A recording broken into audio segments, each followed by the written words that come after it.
Alright, now where was I? At the end of part 2, I mentioned that there were 3 shows left to end this series, but between then and now, I just so happened to remember about another film that deserves to be included. I mean, in a series about repressed childhood memories, it's no surprise that I would almost forget about one. So before we get to the top 3, let's talk about yet another Robin Williams film, Toys. Now, I highly doubt that I'm the only person that forgot this film existed, because it's not all that great. Sure, there are a couple of funny and imaginative ideas presented in the film, but most of it is just condescendingly dumb and boring. Basically, the owner of a Willy Wonka-esque toy factory dies, and his lieutenant brother winds up inheriting the factory. Being the war-obsessed man he is, he decides he wants to start making war toys. And Robin Williams is like, no, war toys go against everything my father stood for. He never wanted war toys. He wanted to make fun toys only. So the lieutenant's like, okay, I won't do it. But then secretly he does it. And he's so war-obsessed that it's not just war-themed toys, but it's toys that would be fully functional in a war. Like he's trying to use this as a way to train kids for combat or something. Can you imagine what it'd be like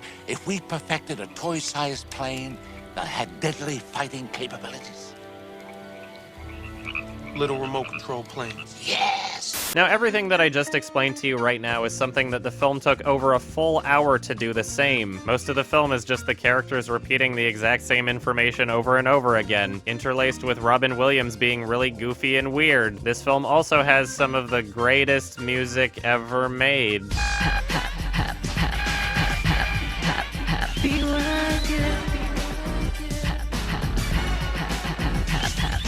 Anyway, Robin Williams eventually figures out what he's doing with the help of LL Cool J, and so the Lieutenant Man is like, haha, I'll just kill you with these military toys. And as you can probably tell, this is where the nightmare fuel starts showing up. Oh, look, isn't it adorable?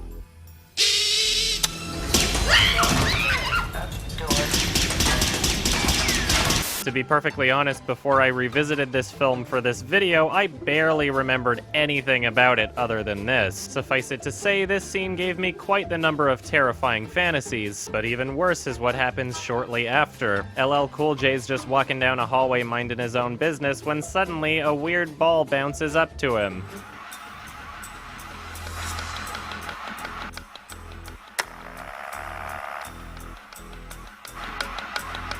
Then both of them transform into some twisted, scary shit. Like, they can't just kill you looking cute. No, they have to do something really weird and creepy beforehand.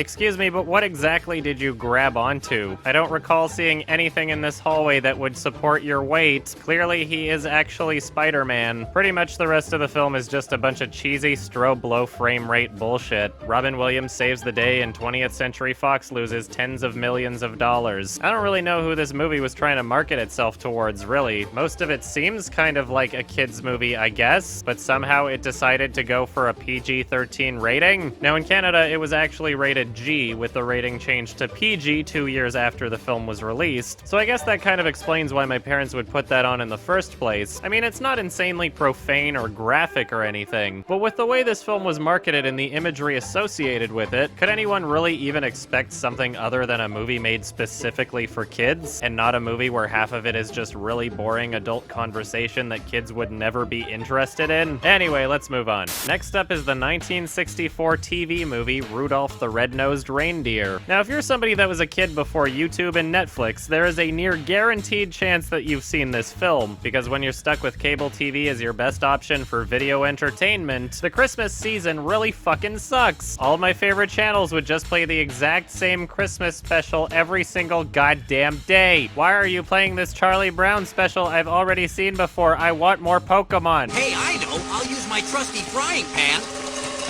as a drying pan. Long story short, if you were a kid watching cable TV around Christmas time, you've probably seen Rudolph the Red-Nosed Reindeer. And with its inclusion in this series, many of you probably already know exactly where this is going. Now, for the most part, this is exactly what you'd expect out of a 1960s animated family Christmas special. There's a bunch of singing and commentary about how you shouldn't mistreat someone just because they're different. There's the island of misfit toys. How would you like to be a spotted elephant?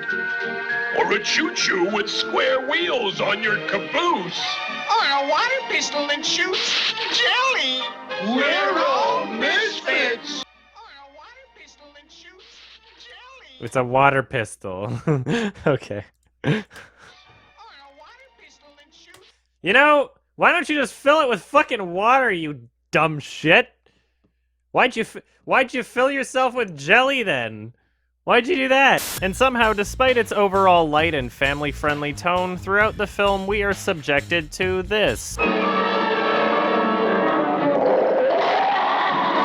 important of all, he taught his son to beware of the abominable snow monster of the north. He's mean, he's nasty, and he hates everything to do with Christmas. Now, as a kid, the concept of a ravenous, bloodthirsty, abominable snow monster was already a little terrifying, and it probably didn't help that I had already played my fair share of Ski Free. But there's a few elements about this abominable snow monster that made him particularly terrifying to me as a child. First of all, whenever he shows up, it's out of fucking nowhere.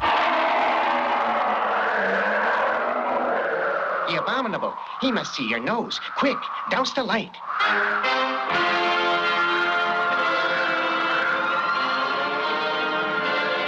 Like I said, the outside world is up to its ears in danger. In this universe, the abominable snow monster is a constant threat that could kill you at any fucking second. La-di-da-di-da, I'm Rudolph, I'm just hanging out with my dad. Oh shit. Another factor that played into how much this terrified me is its size. Like, how are you supposed to run or defend yourself from that? What does this Christmas story need? Oh, I know, a fucking kaiju. Another factor is that loud and unsettling noise it makes. Like, it's already bad enough that the soundtrack's orchestra is trying to invoke an emotion of sheer terror, but the noise it makes is so loud that it overpowers other characters screaming.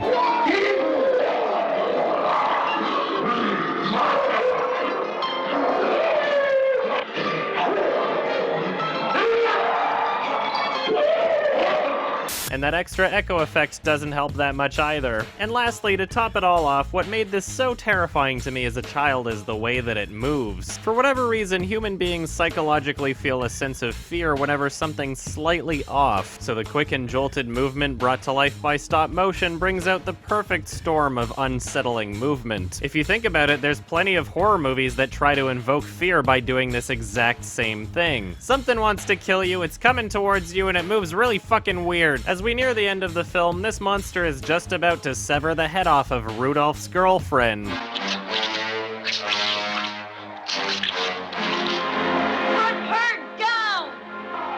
It takes a big piece of rock from the cave and smashes it over Rudolph's face. Then this elf pretends to be a pig to lure it out of the cave, and then they throw snow on it and then smash it over the head. And since the elf has repeated throughout the film that he really wants to be a dentist, he removes the abominable snow monster's teeth. I tell you, you're looking at a mighty humble bumble.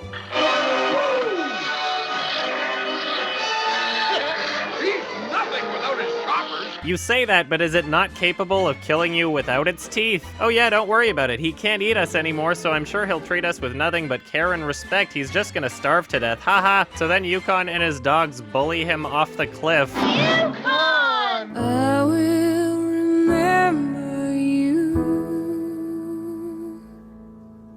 Will you remember me? And then he shows up later like, just kidding, we're fine. Calm down. I reformed this bumble. He wants a job. Looky what he can do. Wow, you're gonna get quite a lot of use out of him before he starves to death. And then they do a little musical montage, but like, why are they stacking themselves on top of each other when they have the abominable snow monster? Did he get fired already? So the movie ends with them flying around and dropping off all the misfit toys for little girls and boys. And I don't think there's any real implication that they fixed the toys' supposed problems. I mean, the whole theme of the movie is about accepting others despite their differences. This elephant definitely still has spots, so I guess they all just learned to love themselves for who they are. How would you like to be a bird that doesn't fly? I swim.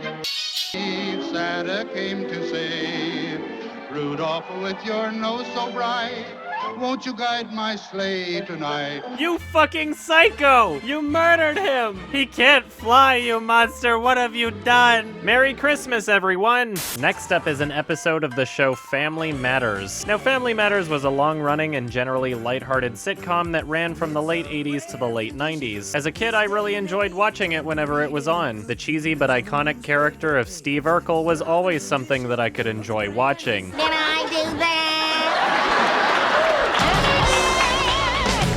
Now, as an adult thinking back on the show, there's only really 2 episodes I can even remember. One of them was the special crossover episode with Steve and Carl facing off on American Gladiator. It was pretty cool seeing these characters infiltrate another show I already enjoyed watching, so it's no surprise that this one would stick with me. The only other episode I can actually remember as an adult is a special Halloween episode titled Stevil. And honestly, it's less about remembering the actual episode and more about remembering all the nightmares I got from it. The episode starts out with Steve Urkel showing everyone his new ventriloquist dummy that looks exactly like him. Upon rewatching this episode, there's actually a pretty funny joke in here that flew over my head as a kid. Steve says that the key to being a good ventriloquist is to give the dummy a real funny voice. When he performs, his voice essentially sounds like the normal voice of actor Jaleel White when he's not playing the Steve Urkel character. My mom is a telephone pole in Kansas City. I don't know, I thought that was pretty funny, so I just wanted to give it some credit. Steve then realizes that he's not a very good ventriloquist and laments over this reality. As he's sleeping in his clothes, a bolt of lightning strikes through the window and brings the dummy to life. It's not really all that creepy yet, so far so good. Then the dummy starts speaking. Then we get the whole cliched scene where the dummy stops talking whenever he's trying to convince someone else that it can. Steve, if this is your new act, it's actually an improvement. Unable to convince anyone, they all leave the room and Steve starts thinking that maybe he's losing his mind. He starts walking upstairs when suddenly, oh Jesus, this shit is actually kinda creepy. Basically, between different takes, they would switch out the dummy with a child wearing a mask. It's actually a pretty cool way that they were able to get some unsettlingly natural movements from it. However, when I was younger, my understanding of film and reality was a little limited, so this shit was a little terrifying right off the bat. But we still haven't even gotten to any of the points that actually gave me nightmares yet. So now the dummy explains that he hates the Winslow family and that he is intending on getting rid of them. Later, Steve tells Carl not to worry and that he's locked the dummy in a trunk. But when it cuts back upstairs, the tone of the show is now more sinister than ever.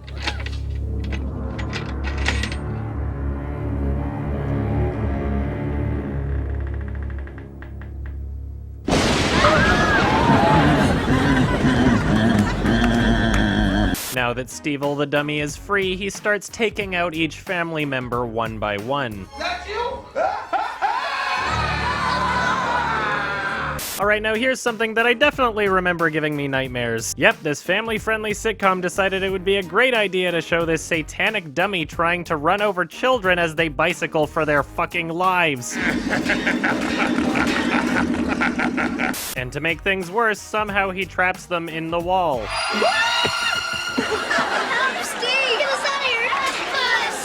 Then Steve heads to the kitchen to find out he's dismembered another family member. Then he asks where Harriet is and Stevil tells him to wind up the Jack-in-the-Box.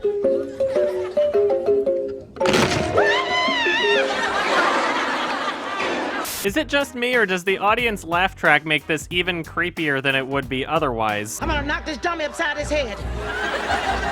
Like, this is some twisted Hausu meets Too Many Cooks shit. Like, sure, there isn't exactly any gore or anything, but this is still pretty fucked up to watch as a kid. So anyway, Steve traps it in the fridge and somehow the dummy escapes out the back like it has super goddamn strength or something. Then Steve finds Carl sitting on the couch and tells him everything that's happened. Steve, I'm saying lighten up. Lighten up and Go with the flow. Yep, this part definitely messed with me as a kid too. Like, everything else up until this point could just be passed off as fantasy mischief. But nope, the dummy just killed Carl. Carl's fucking dead. The show's canceled. Good night. So then Steve and the dummy start duking it out. Steve manages to rip its fucking head off. After violently dismembering the dummy, Steve sits down and it seems as though it's finally over. Nope, this is basically Evil Dead. So anyway, they fight a bunch more and it turns out Steve was dreaming the whole time, but that doesn't undo the damage that was done. The next year, Family Matters released a sequel called Stevil II. This time he's not alone. Overall, this one seems like a pretty toned down version of the last one, possibly because of complaints to the network. Either way, I'm not gonna go through this one like I did the previous episode, mostly because I don't think I actually watched this one as a kid. I mean, most of the episode's pretty boring and forgettable, but you'd think that I would have remembered this.